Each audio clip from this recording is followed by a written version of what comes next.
Nama saya Miko Dwi Kanajara, saya dari Prodi Keperawatan kelas D semester 1. Baik, saya di sini akan menjelaskan tentang pemasangan infus. Di sini saya akan menjelaskan tentang cara pemasangan infus. Baik, sebelum kita lanjut, kita perlu tahu apa itu pemasangan infus. Pemasangan infus artinya kita memasukkan cairan obat atau cairan makanan dalam jumlah yang banyak dan dalam waktu yang lama ke dalam vena dengan menggunakan perangkat infus atau infuset secara terbatas. Baik, tujuan dari pemasangan infus ini, dia memberikan terapi intravena, kemudian memenuhi kebutuhan cairan tubuh dan elektrolit, dan memberi nutrisi melalui intravena. Dalam pemasangan infus pun, ada pun prosedur yang harus kita lakukan. Yang pertama, yaitu persiapan alat. Persiapan alat di sini meliputi yang pertama, kateter atau aboket sesuai dengan besar vena. Yang kedua, cairan infus yang dibutuhkan. Yang ketiga, infuset atau transfusi set. Yang keempat, alkohol 70%. Yang kelima, kapas. Yang keenam, kasa steril kalau perlu. Yang ketujuh, spalk untuk pasien anak. Dan yang kedelapan, standar infus. Yang kesembilan, derway kalau perlu. Dan yang ke-11, yang ke-10 plester. Yang ke-11 gunting perban. Yang ke-12 bengkok. Yang ke-13 perlak. Dan yang terakhir stiker infus. Baik, setelah kita mempersiapkan alat, kita masuk ke cara kerja. Baik, sebelum kita melakukan pemasangan infus, terlebih dahulu langkah awal yang kita lakukan yaitu mengidentifikasi pasien atau menanyakan apakah pasien sudah siap atau belum. Yang kedua, mempersiapkan psikologis pasien, artinya menjelaskan prosedur dan menjelaskan tujuan tindakan.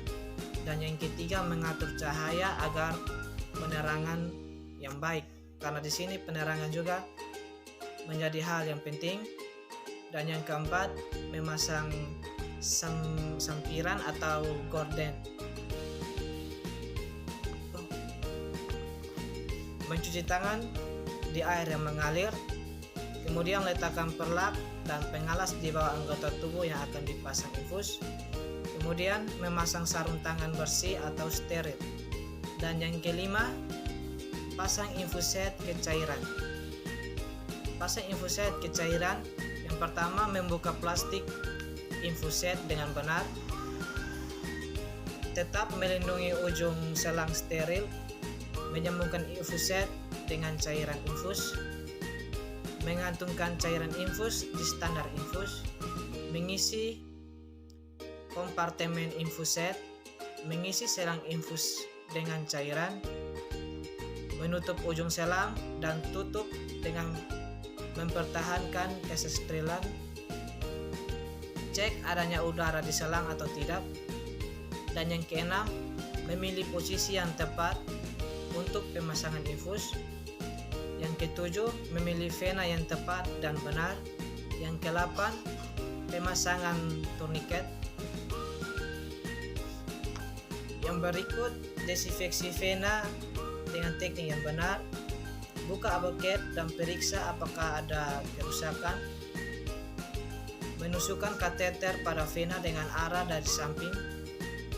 Memperhatikan adanya darah dalam kompartemen. Bila ada, maka mandrain sedikit demi sedikit ditarik, dimasukkan perlahan 2 kali. Yang berikut, tourniquet dilepas, menyambungkan selang infus, cek kelancaran aliran infus, plester pada ujung plastiket untuk fiksasi tapi tidak mengenai daerah penusukan. Membalut dengan kasa betadine. Lanjut, memberi plester dengan benar, mempertahankan keamanan cat. mengatur tetesan infus sesuai dengan instruksi dokter, memberikan alat dan membuang sampah pada tempat sampah, dan yang terakhir yaitu mencuci tangan. Sekian penjelasan dari saya.